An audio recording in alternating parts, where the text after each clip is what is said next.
இந்த வீடியோல Figma use பண்ணி பல்ஸ் அனிமேஷன் எப்படி டிசைன் பண்றது நம்ம BTree ட்ரெயினர் டீச் பண்ண போறாங்க. So let's get into the video. Hi guys, so இந்த வீடியோவில் இந்த மாதிரி ஒரு பல்சிங் அனிமேஷன் எப்படி பண்ணுறதுன்றதா பார்க்க போகிறோம். So let's start. ஸோ இதை நம்ம எப்படி பண்ண போகிறோம் அப்படின்னா, ஃபர்ஸ்ட் ஒரு ஃப்ரேம் ஒன்று வரைஞ்சிக்கோங்க.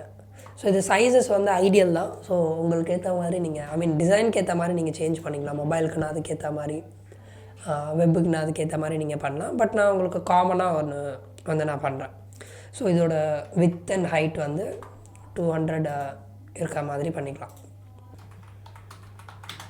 ஸோ இதோட நேம் வந்து பல்ஸ் 1ன்னு கொடுத்துக்கிறேன். ஸோ இப்போ இதுக்குள்ளே என்ன பண்ணணும் அப்படின்னா, 3 சர்க்கிள்ஸ் வந்து நீங்கள் க்ரியேட் பண்ணணும். ஸோ ஒரு சர்க்கிளோட சர்க்கம்ஃபரன்ஸ் வந்து ஒரு 50 இருக்கலாம். சர்க்கம்ஃபரன்ஸ் மீன்ஸ் அதோட வித் அண்ட் ஹைட் 50 பிக்சல்ஸ் இருக்கலாம். ஸோ இந்த மாதிரி இன்னொரு 2 சர்க்கிள். ஸோ இதுக்கு வந்து 1ன்னு ஒரு நேம் கொடுத்துக்கலாம், 2, 3. அதாவது மேலே இருக்கிறது 3, கீழே இருக்கிறது 1, சென்டரில் இருக்கிறது 2. ஓகேவா? ஸோ இப்போ என்ன பண்ண போகிறீங்க அப்படின்னா, 3த்தையும் செலக்ட் பண்ணி we are going to change some color, any colour. இப்போ நான் மேலே ப்ளூவில் பண்ணியிருந்தேன் இல்லையா? ஸோ நான் இங்கே வந்து க்ரீனில் பண்ணுறேன். Okay, so any sort of colour. Okay, so இப்போ நெக்ஸ்ட் என்ன பண்ணோம் அப்படின்னா, இதை டூப்ளிகேட் பண்ணிக்கோங்க. ஸோ டூப்ளிகேட் பண்ணிவிட்டு இப்போ என்ன பண்ணணும் அப்படின்னா, அந்த செகண்ட் சர்க்கிள் இருக்குல்ல, ஃபஸ்ட் சர்க்கிள் விட்டுருங்க, செகண்ட் சர்க்கிளை மட்டும் செலக்ட் பண்ணி இதோட வித் அண்ட் ஹைட் வந்து 125 மாற்றிடுங்க. அதுக்கப்புறம் இதை மிடில் அண்ட் சென்டரில் வச்சுட்டு இப்போ இதோட ஒப்பாசிட்டியை வந்து 15% கொடுங்க. ஓகேவா? நெக்ஸ்ட் வந்து தேர்ட் சர்க்கிள். இங்கே என்ன பண்ணுறீங்க அப்படின்னா, இந்த செகண்ட் சர்க்கிள் இருக்குல்ல, இது 15%லேயே இருக்கட்டும். இதோட ஹைட் அண்ட் வித் வந்து 200ன்னு மாறணும். ஓகே, அப்போது அந்த ஃபஸ்ட்டு சர்க்கிள், அதாவது இந்த லாஸ்ட் பின்னாடி இருக்கும் பார்த்திங்களா, அந்த சர்க்கிளோட வித் அண்ட் ஹைட் வந்து பார்த்திங்கன்னா 125. அகெயின் இது சென்டர், ஆனால் இதுக்கு வந்து 5% கொடுங்க. ஓகேவா? ஸோ ஃப்ரேம் 1ல் வந்து 3மே ஒரே சைஸில் இருக்கணும், ஒரே ஒப்பாசிட்டியில் இருக்கணும்.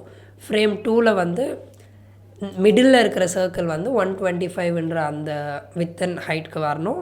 அண்ட் அதோட ஒப்பாசிட்டி 15. அடுத்த ஃப்ரேமில் தான் வந்து அந்த ஃபஸ்ட்டு பின்னாடி இருக்குல்ல, அதோட வித் அண்ட் ஹைட்டு தான் 125. அந்த செகண்டில் ப்ரீவியஸில் இருந்ததில்ல, அதோட வித் அண்ட் ஹைட் வந்து இன்க்ரீஸ் ஆகணும். அதாவது 200 × 200 வச்சுட்டு, இப்போ நம்ம செகண்ட் நடுவில் அந்த பேக்கில் இருந்தது ஃப்ரண்டில் கொண்டு வந்தோம்ல, இங்கே இதோட ஒப்பாசிட்டி 5% கொடுக்கணும். ஓகேவா?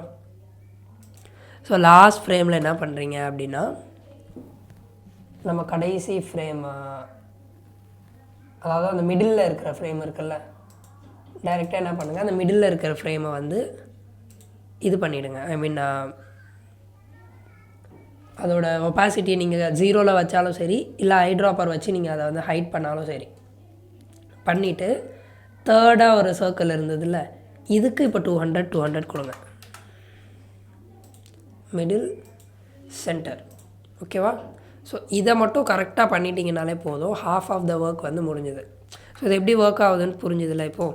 ஸோ இப்போ என்ன பண்ணுங்கள், இது எல்லாத்தையுமே செலக்ட் பண்ணிக்கோங்க. 4 ஃப்ரேமையும் செலக்ட் பண்ணி create multiple components and combine as variants. இதை கரெக்டாக பண்ணிவிடுங்க. பண்ணி முடிச்சுட்டு இப்போ என்ன பண்ண போகிறோம் அப்படின்னா, ப்ரோட்டோடைப்பிங். ஸோ டைரெக்டாக இங்கேருந்து இங்கே கனெக்ட் பண்ணிக்கோங்க. இது வந்து நம்மளுக்கு வந்து ஆட்டோ டிலேயில் தானாக நடக்கணும். ஸோ நம்ம ஹவர் பண்ண போகிறதில்ல, எதுவும் பண்ண போகிறதில்ல. ஸோ ஆஃப்டர் டிலேயில் 1 ms கொடுத்துக்கோங்க. Smart animate, ease in and ease out. அதோட டியூரேஷன் வந்து பார்த்திங்கன்னா 450 ms. செகண்ட் ஃப்ரேம்லேருந்து தேர்ட் ஃப்ரேமுக்கும் சேம் அதே தான். After delay 1 ms, smart animate, ease in, ease out 450 ms. Third frame to fourth frame again same thing.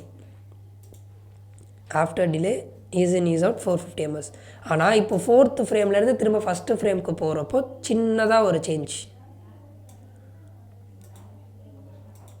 After delay கொடுத்துக்கோங்க, 1 ms கொடுத்துக்கோங்க. இப்போது டிசால்வ் கொடுக்கணும். ஸ்மார்ட் அனிமேட் எடுத்துகிட்டு டிசால்வ் கொடுத்துக்கோங்க. ஈஸ் இன் ஈஸ் அவுட் இருக்கட்டும். டியூரேஷனில் வந்து 100 கொடுத்துக்கோங்க. ஓகேவா? இப்போ அது ஒர்க் ஆகுதான்னு செக் பண்ணிடலாமா?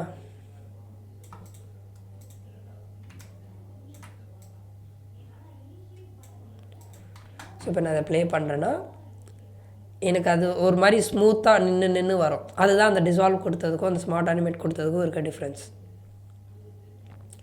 ஓகே, இப்போ இது வந்து ஆட்டோ டிலேயில் தானாக நடக்குது இல்லையா? இப்போ நான் என்ன பண்ண போகிறேன்னா இதை இப்போ ஹவரில் நான் வந்து பண்ண போகிறேன்.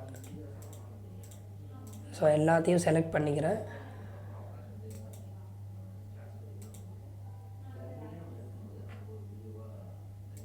ஆஃப்டர் டிலேக்கு பதிலாக ஹவர் கொடுத்துக்கிறேன் எல்லாத்துக்குமே.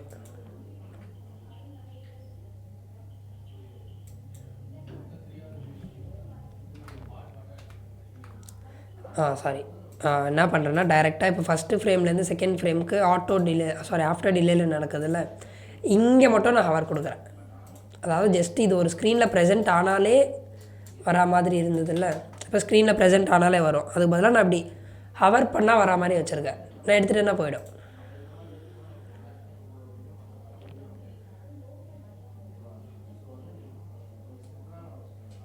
ஓகேவா? இந்த மாதிரியும் நீங்கள் வந்து பண்ணலாம். ஓகே, ஸோ இதில் உங்களுக்கு ஏதாவது டவுட்ஸ் இருந்தது, இல்லை நான் இதை வேறு மாதிரி ட்ரை பண்ண போகிறேன் அப்படின்ற மாதிரி உங்களுக்கு ஏதாவது ஒரு தாட்ஸ் இருந்ததுன்னா அதை வந்து கமெண்ட் பாக்ஸில் வந்து கமெண்ட் பண்ணுங்கள். உங்களுக்கு இதே மாதிரி UI UX ரிலேட்டடாக வேறு ஏதாவது வீடியோஸ் வேணும் அப்படின்னாலும் நீங்கள் கமெண்ட் பாக்ஸில் வந்து கமெண்ட் பண்ணுங்கள். ஃப்யூச்சரில் we will definitely do it for you. Okay, thank you. இந்த வீடியோ உங்களுக்கு அண்டர்ஸ்டாண்ட் ஆகியிருக்கு நம்புறேன். இந்த மாதிரி UI UX கண்டென்ட் மிஸ் பண்ணாமல் இருக்க BTree சிஸ்டம்ஸை சப்ஸ்கிரைப் பண்ணிக்கோங்க.